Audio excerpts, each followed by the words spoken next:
À la recherche du bonheur ou le plaisir à tout prix. Voilà le thème que nous aborderons aujourd'hui à l'émission La Parole vivante.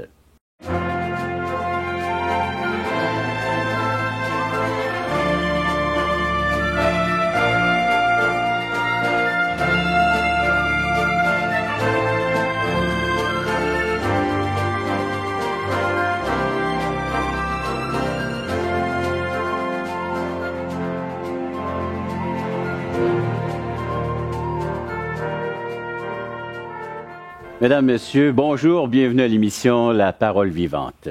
En plus de notre équipe régulière avec le pasteur Jeff Lorrain et l'évangéliste Jean-Pierre Cloutier, j'ai le plaisir de vous présenter un de nos nouveaux collaborateurs. Il va se joindre à l'équipe et je vous présente M. Simon Ouellette. Simon, bienvenue à l'équipe. Bien, merci beaucoup. Donc, c'est tout nouveau pour toi et on a le plaisir de faire connaissance, plus ample connaissance, avec un témoignage que tu vas nous donner parce qu'on aime bien connaître les gens qui se joignent à notre équipe.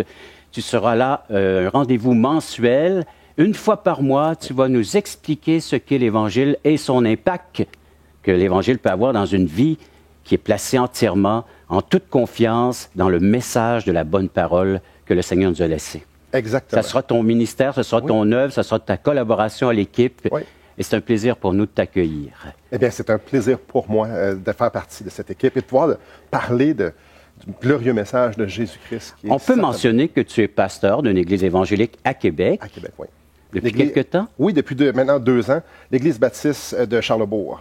Oui. Donc, bienvenue aussi à Québec, parce que tu es natif d'où? Je suis natif de la rive sud de Montréal, mais j'ai surtout grandi dans le coin de Sherbrooke. Ah, dans les cantons de l'Est. Dans les cantons de l'Est, oui. Ma jeunesse s'est pas mal passée là. OK. Alors, tu vas nous élaborer tout cela. En un premier temps, parle-nous donc de cette enfance et puis de cette croissance au sein de cette famille. Oui. Moi, je viens d'une famille où est-ce que Dieu n'était pas vraiment présent. Moi, exemple, à l'école primaire, j'étais le seul qui n'était pas baptisé. Chez nous, il n'y avait pas vraiment de Dieu. On ne parlait pas de Dieu, on ne parlait pas de la Bible, mes parents n'allaient pas à l'église, la messe de minuit, Pâques, tout ça. Ça ne faisait pas partie de notre langage. Mais, par exemple, il y avait un autre Dieu.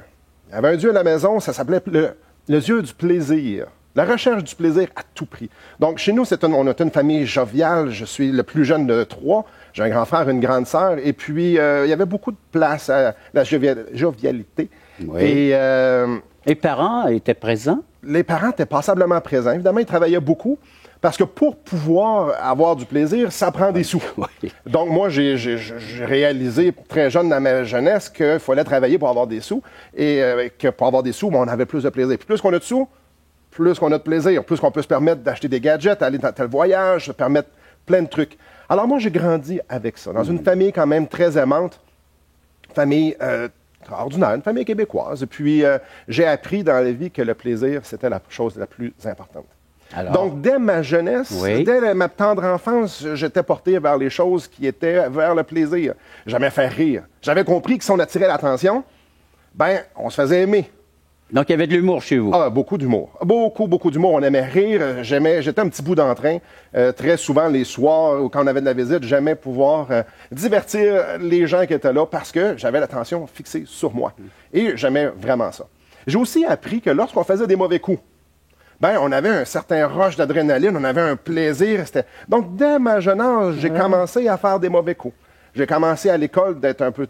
faire le bouffon de la classe. Donc, si tu es le bouffon de la classe, tu fais rire, tu es aimé, tout ça. Donc, c'était mon plan de match. Faire rire les gens, avoir du plaisir. J'étais en train de reproduire ce que j'avais connu à la maison.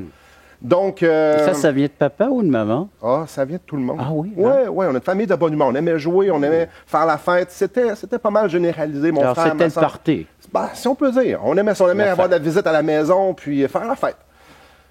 Et... je me souviens très bien, en 5e année, ma professeure de 5e année, elle c'est une ancienne sœur. Une religieuse. Une religieuse, et voilà. Et elle ne comprenait pas que je n'étais pas baptisé. Et elle voulait que je me fasse baptiser, elle voulait que je me convertisse au catholicisme. Puis moi, je ne savais même pas c'était quoi. Je savais juste qu'il y avait une église, puis que je ne comprenais pas trop. Et ma mère est obligée de lui dire, non, chez nous, il n'y a pas de Dieu, nous, on ne fait pas ça, nous, on ne croit pas en ça. Puis... elle m'a laissé tranquille, mais quand même, je me souviens, c'est la première fois que j'ai réalisé que j'étais différent un petit peu des autres. Et vers l'âge de 12 ans, À l'âge de 12 ans, j'étais rendu au secondaire et mon goût de plaisir s'était accru. Exemple, j'avais comme slogan « Goûter le danger, c'est vivre sa vie ». Ouais. Ça va pas bien. Ma mère n'aimait pas vraiment m'entendre dire ça parce que je faisais des foleries, des choses qui pouvaient même mettre ma vie en danger. Ouais. Et ça t'ouvrait vraiment une porte, là. Absolument. Et à un certain moment donné, il y a la drogue qui est venue en compte. J'ai 12 ans et il y a quelqu'un qui m'offre de l'acide, du LSD. 12 ans. Je dis, ça va m'emmener ailleurs. Ça va m'emmener dans un monde où est-ce que je vais pouvoir avoir de nouvelles révélations, puis ça va... J'en ai pris. J'en ai pris. Et de mal en pis, c'était pas mal ça, mon adolescence. J'ai commencé à prendre beaucoup de drogues, des drogues dures. J'ai commencé à avoir des gangs d'amis. Les foleries n'ont pas arrêté. Je voulais avoir du plaisir.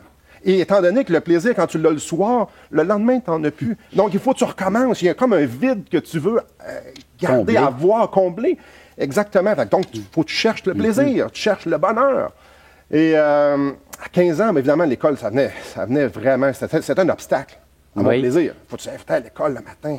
Non, ça n'a pas d'allure. Fait que moi, je n'aimais pas vraiment l'école. L'école, je disais que le système scolaire n'était pas très bon pour moi. Donc, tu étais mindé, tu étais programmé plaisir, plaisir, plaisir. Toujours. À tout prix. Du matin au soir, à tout prix. S'il fallait sauter d'un toit, on saute d'un toit. S'il fallait prendre la drogue, on prend la drogue. S'il fallait, peu importe ce que c'était, aller faire des mauvais coups, des graffitis, j'étais là. Donc, ce que vous voyez aujourd'hui, ce n'est pas du tout ce que j'étais. Et à l'âge de 15 ans, l'école, elle n'était pas pour moi. Et j'ai eu un bon conseil de me dire, Simon, si l'école n'est pas pour toi, pourquoi tu ne la lâches pas? Fait qu'à 15 ans, je dis, je peux lâcher l'école. J'étais en secondaire 3, on était au mois de mai.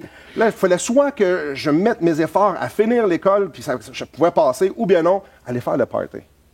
Un jeune de 15 ans, il a le choix de faire le party, avoir du plaisir, pouvoir aller travailler, à ramasser de l'argent. Bien, je garde le suspens. On va s'arrêter là, mon cher Simon, et puis on va inviter les gens à nous écrire, parce que les gens collaborent, participent, et c'est une de tes tâches. Tu vas répondre aux questions de nos téléspectateurs aussi. Une fois par mois, on va garder ça en réserve, ces questions, et puis tu viendras nous répondre avec plaisir à vos questions, chers amis. Comment faire pour nous rejoindre? Très simple. Un numéro de téléphone, 1-877-L'Espoir, 1-877-537-7647, ou visitez nos sites espoir.ca, toutchrétien.com. Et si vous collaborez aussi financièrement à la diffusion de ces émissions, eh bien, vous recevrez un cadeau, oui, tout à fait gratuit, le livre de Marc Cahill. Ça s'appelle « Destination finale », donc gratuit pour tous ceux et celles qui voudront collaborer, soit par un don, une façon de financer ou c'est la diffusion de nos émissions. Après la pause, j'ai bien hâte de voir la suite du témoignage de notre cher ami Simon. Il y a quelqu'un qui m'a donné un restaurant. Wow! Quelqu'un lui a donné un restaurant? Oui, il y a quelqu'un dans mon église qui avait plusieurs restaurants et qui voulait passer plus de temps avec sa famille. Il lui a donné, Dieu lui a mis à cœur de me donner un restaurant. Je dis, c'est un sauté. Voyons donc.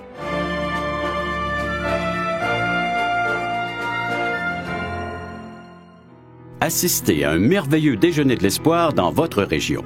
Un invité vous racontera comment Dieu a transformé sa vie et comment son cœur, souffrant, a trouvé une joie indicible en développant une relation personnelle et intime avec Dieu et son Fils Jésus-Christ.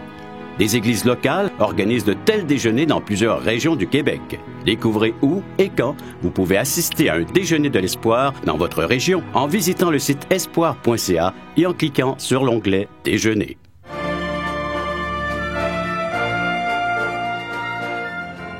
Simon est sur le point de nous raconter son histoire. Il est rendu à cette période de vie, 15 ans, quitter l'école, le plaisir, à la recherche du bonheur, mais surtout du plaisir, coûte que coûte.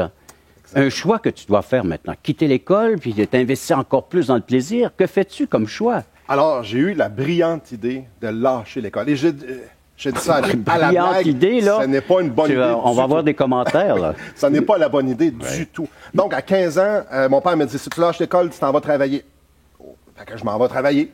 Mais ça fait quoi, un jeune de 15 ans? Je me souviens, j'avais comme 150$ dans mes poches à 3 semaines. Hey, j'étais-tu content? Là, tous mes amis... Mais tu fais quoi à 15 ans comme travail? J'étais plongeur dans un restaurant. Mais ça, c'était pas grave. OK. Ça me permettait de pouvoir... T'as plongé dans bien d'autres choses aussi. Oui, exactement. Et après ça, j'ai une opportunité de voyager, d'aller dans l'Ouest canadien. Après ça, de faire la côte ouest américaine. Et j'ai 16 ans. Seul? Avec ma sœur. Avec comme ça. Puis, non, on est parti en voyage avec... à l'aventure. À l'aventure, exactement. Puis, évidemment, je suis dans un monde d'adultes. Évidemment, on parle de party tout le temps et c'est la fête, c'est extraordinaire pour un jeune de 16 ans, mais c'est pas la bonne chose, pantoute. C'est pas du tout la bonne chose. Mon cœur était assoiffé de trouver du plaisir, de trouver un sens, une joie. Et je le trouvais là-dedans. Malheureusement, il fallait que je le répète le plus souvent possible parce que ça ne peut pas comme tenir. Comme tu l'as là. mentionné, ça coûte cher. Oui. Et pas juste côté financièrement, Côté mais physique santé, aussi. physique, Ah oui, hein. définitivement. Et non seulement ça, c'est qu'on perd le contact avec la réalité. Quand on est tout le temps, quand on utilise beaucoup de substances, on a de la difficulté à faire qu'est-ce qui est réel et qu'est-ce qui n'est pas réel. Et donc, on agit, quand on est à jeun, on agit comme quand on est sous la substance et ça ne marche plus bien pendant tout. Et ce qui m'a apporté, à l'âge de 18 ans, de partir aller travailler dans l'Ouest canadien. Et puis là, ça allait faire la fête dans tout son sens de ce que ça veut dire faire la fête. J'ai fait la fête. Et puis, à un moment donné, Dieu avait un plan pour moi. Dieu avait un plan pour moi et il m'a ramené au Québec. Ce Dieu inconnu, étranger. Et oui. Et toi. on m'a parlé de Dieu. Ah oui? Ah oui, il y a des gens qui m'ont parlé de Dieu. J'avais une copine qui voulait que je sois catholique et tout ça. On m'a parlé de Dieu, mais voir comme si j'avais besoin de Dieu. Qui a besoin de Dieu? Quand tu as le plaisir, tu as la fête, tu as la gang d'amis, pourquoi tu aurais besoin Dieu vient casser le party. Pourquoi tu as besoin de l'Église? J'ai la liberté. J'ai la joie. Qu'est-ce que j'ai besoin de plus? Donc, je m'en viens au Québec. Je travaille ici et là. Et un bon matin, mon frère m'appelle et il me dit « Simon, j'ai une grande nouvelle pour toi. » Et puis, il me dit j'ai donné ma vie à Jésus-Christ. Moi, je tombe en bas de ma chaise parce que mon frère était à peu près comme moi. Je tombe en bas de ma chaise. Je dis Antoine, tu as donné ta vie à Jésus. Tu as accepté Jésus comme sauveur. Qu'est-ce que c'est ça, cette affaire-là? Puis là, il me dit oui, j'ai lu la Bible. Tu lis la Bible. Puis je riais de lui. Tu lis un livre vieux de même. Voyons donc, Antoine. Je me souviens encore, je riais tellement de lui. Et puis. Un peu de moquerie? À 100% moquerie. 100% moquerie. Parce que ça fait rire. Oui. Donc, pas juste les oiseaux, ça fait rire l'humain. Ça fait rire l'humain. Donc, je m'y donnais à cœur joie. Et lui, calmement, il me disait, Simon, tu devrais considérer ton éternité. Considérer mon éternité? Non, je vis au jour le jour. Aujourd'hui, c'est important. Donc, il n'y avait pas question pour moi de ça. À un autre moment donné, quelques semaines plus tard, il me rappelle, puis il me dit, Simon, j'ai une autre grande nouvelle. Je dis, ben là, c'est quoi, là? Là, tu viens de tomber religieux, tu vas à l'église. Hein? C'est quoi? Tu quittes les bars pour l'église. Qu'est-ce que c'est ça? Il dit, il y a quelqu'un qui m'a donné un restaurant. Wow! Quelqu'un lui a donné un restaurant? Oui, il dit, il y a quelqu'un dans mon église qui avait plusieurs restaurants et qui voulait passer plus de temps que sa famille. Il lui a donné, Dieu lui a mis à cœur de me donner un restaurant. Je dis, c'est un sauté. Voyons donc. Chez nous, on ne fait pas ça, là. Je ne sais pas, chez vous, on fait ça. Mais il y a non, on ne fait pas ça. Fait que j'ai dit, ça doit être pas bon. Il doit avoir anguille sous roche, ça n'a pas d'allure. Il me dit, non, Simon. Je suis allé voir les livres, tout est beau, tout est correct, j'ai un restaurant. Et moi, je travaillais en restauration. Oui. Dans ce temps-là, je travaillais au Reine-Élisabeth à Montréal. Et je disais, je vais aller t'aider, Antoine. Encore une fois, c'est toute une dieucidence. Je vais aller t'aider. J'habitais à Longueuil, il s'est fait donner un restaurant à Granby. Pour ceux qui ne le savent pas, si tu ne le sais pas, c'est à peu près 1 heure de route. Et ma copine du temps me dit, Simon, t'es fou d'aller travailler à Granby. Puis mon frère me dit, je peux juste te payer au salaire minimum, j'ai pas les moyens. C'est pas grave, je travaillerai 60 heures par semaine, je veux aller te donner un coup de main. Et devine de quoi on parlait sur l'heure du dîner. Bien, de Dieu. Absolument. On parlait de Dieu, on parlait de l'Évangile, on parlait de Jésus, on parlait de la Bible. C'était devenu une passion pour ton frère. Absolument. Mais pour moi, je riais de lui. Il priait avant de manger, il remerciait le Seigneur. Il me disait, merci Seigneur pour cette nourriture. Je dis, c'est toi qui l'as fait, le sandwich, là. Tu n'as pas besoin de remercier personne. Et on a débattu, encore et encore et encore. Là, on parle de mois là, qui se passe. Là. Quelques semaines, peut-être okay. un mois ou deux, Mais mon cœur était dur, mon cœur était fermé. Il y a une chose qui m'impressionnait, c'est le changement qui s'opérait dans le cœur de mon frère. Parce que mon frère était comme moi, centré sur lui-même. Mon frère était un gars de plaisir. Et petit à petit, c'est l'altruisme. Petit à petit, il parlait d'autres choses. Il était ouvert auprès des autres. Et ça m'a vraiment, vraiment intrigué. Donc, c'est pas seulement le message ou les paroles qui sortaient de sa bouche, mais surtout son vécu. Exactement. Sa vie. Et le fait que ça fait donner un restaurant, ça, je trouvais ça bizarre. Ça interpelle certainement nos amis qui sont à l'écoute de l'émission. J'espère. Vous entendez plusieurs fois peut-être l'Évangile, mais voir l'Évangile s'exprimer à travers une vie, c'est un miracle. Hein? Absolument. C'est vraiment Dieu, là. Et vous êtes invité à participer, à collaborer à nos émissions en faisant part de vos commentaires, de vos questions. Voici comment. Appelez le 1-877-LESPOIR, 1-877-537-7647. Visitez nos sites espoir.ca, toutchrétien.com. Vous pouvez nous écrire via ces sites un courriel. Et ça nous ferait plaisir de vous lire comme ça sur les ondes de la télé. Après la pause, on revient avec la suite du témoignage de Simon. Je me souviens à peu près juste de ça dans cette soirée-là. Le salaire du péché, c'est la mort. Étant donné que tu pêches, ben le résultat, ça va être la mort spirituelle. Ça va être l'enfer.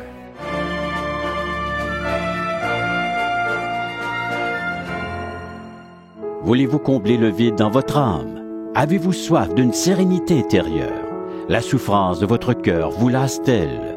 Appelez dès maintenant pour recevoir gratuitement un évangile de Jean pour connaître l'amour de Dieu, un Nouveau Testament pour trouver des réponses à plusieurs de vos questions, le livre Destination finale pour comprendre la nécessité du salut et finalement la Bible et le salut qui nous explique comment recevoir Jésus. Contactez-nous à espoir.ca ou composez 1-877-LESPOIR.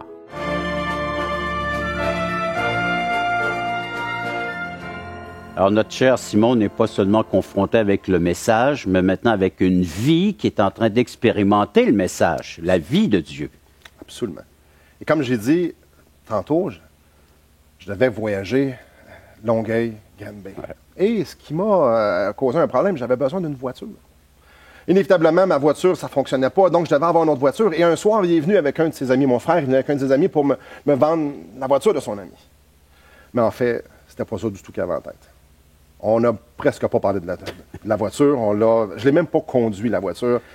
Tout ce qu'il voulait me présenter, c'était la parole de Dieu, avec son ami. Son ami qui était un chrétien de longue date, il connaissait la parole de Dieu. Et ce soir-là, c'est spécial parce que normalement, j'aime beaucoup parler. Ce soir-là, j'étais très calme et je ne parlais pas. À l'écoute. À l'écoute. Mais eux autres, ils parlaient avec ma copine du temps, avec qui on habitait. Et puis, elle, c'était une catholique et elle voulait débattre, puis elle aimait ça débattre, essayer de prouver son point qu'elle n'a jamais réussi à faire. Mais ce que je trouvais intéressant, c'est que le gars, il connaissait beaucoup la Bible. Et quand je dis connaissait la Bible, pour moi, dans ma tête, c'est comme s'il la connaissait au complet. Il citait des versets. Ça doit être important pour lui, s'il l'utilise autant, ça doit avoir une grande importance dans sa vie. Et je me souviens à un moment donné, je ne me souviens pas vraiment beaucoup de ce qu'on a discuté, mais je me souviens d'un bout très précis. Et ici, je suis dans Romains au chapitre 6, au verset 23. Mais on peut encourager les gens aussi à se procurer soit une Bible, un Nouveau Testament, l'Épître de Paul aux Romains. Ça, c'est chapitre 6 et... Au verset 23. Chapitre Romains 6, 23. On y lit « Car le salaire du péché, c'est la mort. » Et je me souviens à peu près juste de ça dans cette soirée-là. Le salaire du péché, c'est la mort. Étant donné que tu pêches, ben le résultat, ça va être la mort spirituelle. Ça va être l'enfer. Et pour moi, dans ma tête, je me souviens très bien d'avoir vraiment pensé à ça. Je suis pécheur, moi. C'était clair que j'étais pécheur. J'avais pas beaucoup de réflexion, besoin de beaucoup de réflexion pour réfléchir que j'étais... Tu étais déjà convaincu. J'étais déjà convaincu, ma vie démontrait ça. Oui, j'avais beaucoup de joie, mais oui, je savais que je faisais des affaires qui n'étaient pas super droites. Là, la Bible me disait qu'il y avait un résultat à ça. Il y avait un salaire à ça. Ça, c'était nouveau pour toi, cette révélation. Il y avait une conséquence à nos actions. J'avais eu des conséquences à mes actions, faire des tours d'auto de police, des choses comme ça, après un mauvais coup. Mais là, on parle d'une conséquence éternelle. Et ça, c'est venu m'interpeller. Et je me souviens très bien, lorsqu'ils sont partis, ma copine, elle me dit, je lui demande, je dis, puis toi? Ah, c'est une gang de fous, ils croient à la Bible. Puis elle me regarde, puis toi, Simon? Et je me souviens, nos chemins se sont séparés, elle est allée dans une autre pièce, moi, je suis allé dans ma chambre. Je veux pas aller en enfer. Puis là, il nous a expliqué aussi le reste du verset. Mais le don gratuit de Dieu, c'est la vie éternelle en Jésus-Christ, notre Seigneur. C'est là que j'ai compris que Jésus était mort pour moi. Que Jésus avait pris la peine de mes péchés, puis que cette séparation-là, cette mort-là que moi je devais subir, lui, il l'avait vécu à ma place. Et ce soir-là, j'ai demandé à Jésus-Christ de me sauver. J'ai crié à lui, j'ai dit, je suis un pécheur. Je ne savais pas trop comment prier, je n'avais jamais prié de ma vie. Je suis pécheur. C'est un cri que tu lances. Ah, voilà, je suis pécheur, mais tu es mort pour moi, puis c'est ça que je veux. Je veux ta vie. Je veux être avec toi. Je commence déjà à t'aimer, tu es mort pour moi. Je suis quelqu'un pour toi. Wow! Et dès le lendemain matin, parce qu'on est allé se coucher après, ma vie était transformée. Déjà. Déjà. Déjà, tu voyais la transformation, Oui, le changement. J'avais une grande consommation d'alcool, consommation de drogue. Oui. Ça m'intéressait direct plus. Déjà, le goût partit instantanément. Instantanément. Et c'était spécial parce que je pensais à Dieu. Et chose qui ne m'avait jamais arrivé avant. Et je connaissais-tu la Bible? Ben non, je n'avais jamais lu. Donc, il est en train de prendre la place de ce mot plaisir. Exactement. Et c'est intéressant parce que j'ai découvert que c'était un autre genre de plaisir. Le plaisir d'être enfant de Dieu. Le plaisir d'être dans la main de Dieu. Le plaisir de savoir que peu importe ce que je fais, Dieu ne peut pas m'aimer moins et Dieu ne peut pas m'aimer plus. Dieu m'aime. Un amour inconditionnel, infini. Exactement. Un plaisir de savoir que quand je fais une niaiserie, quand je pêche, quand j'ai une mauvaise pensée, je dis des choses, Dieu m'aime encore et Dieu me pardonne parce que Christ a tout payé. Et c'est spécial parce que cette joie-là qui m'inonde, qui m'a inondé dès ce matin-là, elle ne part pas. Parce que peu importe ce que je fais, comme je viens de dire, Dieu m'aime. C'est pas passager éphémère. J'ai pas besoin de monter le mont Everest pour avoir plus de plaisir, quoique ça doit être exceptionnel à faire, on s'entend. Mais le plaisir que j'ai ne s'en va pas. Et ce qui est intéressant, c'est que la vie chrétienne, quand je me suis converti, quand j'ai accepté Christ, c'est pas venu toute rose avec des feux d'artifice puis des arcs-en-ciel. Non, j'ai eu mon lot de problèmes. J'ai eu de la difficulté, j'ai eu des souffrances, j'ai des mal de dos chroniques. Mais le plaisir n'est jamais parti. Mes circonstances ne faisaient pas en sorte que ma joie d'appartenir à Jésus, la joie d'être pardonné, la joie que maintenant je peux marcher avec lui puis qu'il est là présent et que je peux lui parler, l'écouter, ça, c'est jamais parti. Peu importe les circonstances. C'est juste exceptionnel. Et ce qui est extraordinaire, c'est que je sais que ce n'est pas fini. Je le sais que si je meurs aujourd'hui, ce n'est pas la fin. C'est juste la continuité de ce que je suis en train d'expérimenter là, mais juste d'une façon parfaite, d'une façon exceptionnelle. Parce que là, quand je parle à Jésus, je ne le vois pas. Je le sais qu'il est là, je le sens qu'il est là, mais je ne le vois pas. Mais si je meurs, je vais le voir face à face. Et ça m'apporte une joie incroyable de savoir que je suis un enfant de Dieu, que si je meurs, je m'en vais auprès de papa. Je m'en vais à la maison. Cher Simon, permets-moi de lancer cette invitation à nos téléspectateurs qu'eux aussi peuvent changer ce qu'il y a présentement dans leur cœur, dans leur vie, là où ils investissent tout leur temps, leur énergie, remplacer cela par Dieu, par une confiance en Dieu. Et Dieu est prêt, lui, à verser en vous son amour, son pardon, sa réconciliation par l'entremise de son Fils Jésus. Celui qui reçoit le Fils a la vie. Et quelle vie, quelle dimension. Un plaisir qui n'a plus de fin, un plaisir qui a tout coûté à la croix. C'est là le prix de notre plaisir et vous pouvez bénéficier de cette relation avec Dieu. Vous aimeriez peut-être nous poser des questions à ce sujet. Comment expérimenter ce salut? Vous pouvez le faire. Un service gratuit. 1-877-l'Espoir. Vous composez ce numéro 1-877-537-7647 ou visitez nos sites espoir.ca, toutchrétien.com. Après la pause, on va regarder davantage la collaboration de Simon à nos émissions. Pourquoi pas pour vous qui nous écoutez aujourd'hui, que ce soit votre date de la nouvelle naissance aujourd'hui même. Quand vous entendez ce message, recevez-le, acceptez-le comme votre Sauveur et Seigneur de votre vie présente et de votre éternité. Il est venu régler ça une fois pour toutes.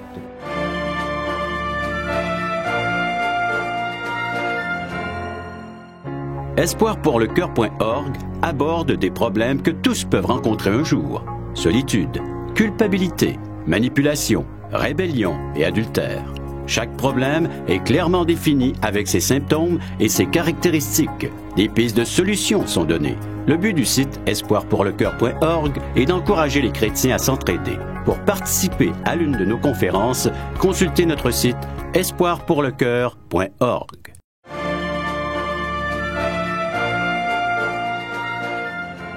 Un bonheur offert à tous, un bonheur qui est gratuit parce qu'il a payé très cher à Dieu, il a payé le coût de la vie de son Fils Jésus. Et tu as reçu ce bonheur et c'est là pour demeurer éternellement. Exactement. Tout a commencé au mois d'octobre 1996. Alors, c'est le début, ma nouvelle naissance. Oui. Là où est-ce que j'ai pris une identité et ça va s'éterniser, comme on pourrait dire. Ça va être pour l'éternité. Et ensuite, il y a eu cette invitation de la part du Seigneur à le servir, à être avec lui dans cette moisson maintenant des âmes, et paître le troupeau en tant que berger, en tant que pasteur. Quel grand privilège. Quel grand privilège. Le Seigneur m'a donné la grâce de pouvoir passer ma vie à étudier la Bible. Et moi, je suis un sceptique. Oui. Et j'aime étudier et me convaincre. Et jusqu'à maintenant, ça fait plus de 10 ans que je suis dans le ministère à temps plein. Et heureusement, tu n'es plus seul maintenant. Il y a l'Esprit de Dieu qui t'accompagne. Et voilà. Qui nous aide à comprendre, à saisir ces vérités-là. Pourquoi pas pour vous qui nous écoutez aujourd'hui, que ce soit votre date de la nouvelle naissance aujourd'hui même. Quand vous entendez ce message, recevez-le, acceptez-le comme votre Sauveur et Seigneur de votre vie présente et de votre éternité. Il est venu régler ça une fois pour toutes. Et c'est un plaisir pour nous de t'accueillir, mon cher Simon, au sein de l'équipe des émissions Paroles vivantes, des ministères d'Aujourd'hui l'Espoir. Alors, donc, une fois par mois, tu vas collaborer avec nous, répondre aux questions, aux commentaires des gens. On va partager cela, cette responsabilité. En plus d'accueillir donc le pasteur Jeff Lorrain et Jean-Pierre Cloutier à nos émissions, toi, tu seras là pour... Et tout un sujet. Tu veux commencer avec les prophéties. Exactement. C'est en demande. Les gens nous demandent quand est-ce que vous allez aborder les prophéties. C'est-tu fiable, les prophéties qui ont été écrites il y a plusieurs milliers d'années? C'est-tu à jour? On devrait 3 000 ans? 3 000 ans, certaines. Et tu vas nous mettre ça à jour? Une fois par mois? Exactement. Les prochaines émissions? Voilà. C'est la série que tu vas débuter avec nous? C'est le but. Tu nous donnes là à la bouche, pas à peu près, toi? Ça va être fascinant. Combien de prophéties? Au-dessus de 300 qui ont juste été réalisées avec la venue de Jésus-Christ. Alors, en premier temps, on va regarder ça, cet aspect-là. Absolument. La première venue de Jésus avec l'accomplissement de plus de 300 prophéties. 300. On ne les verra pas tous, une à une. Parce que ça sera comme un générique. Si on laisse passer tous les versets bibliques, et on sera dans le bas de l'écran, nous, puis on parlera pendant que le générique de tous les textes bibliques passera. Ouais. Mais non, on va quand même condenser tout cela. Pour démontrer que ce qui s'en vient, et ça va vraiment arriver. Comme ce fut le cas lors de la première venue, parce qu'il y a une seconde venue qui est annoncée et proclamée. Exactement. Mais pas la même. C'est pas la même histoire du tout. C'est le même Jésus, mais pas la même histoire. Toute une histoire. Je te remercie, Simon. Merci d'avoir partagé ton témoignage et de collaborer à nos futures émissions. Merci d'avoir été à l'écoute. Je vous rappelle l'offre. Vous pouvez nous appeler, nous écrire et recevoir ce livre tout à fait gratuitement, Ma destinée. On se dit bye-bye, à la prochaine émission de La Parole vivante.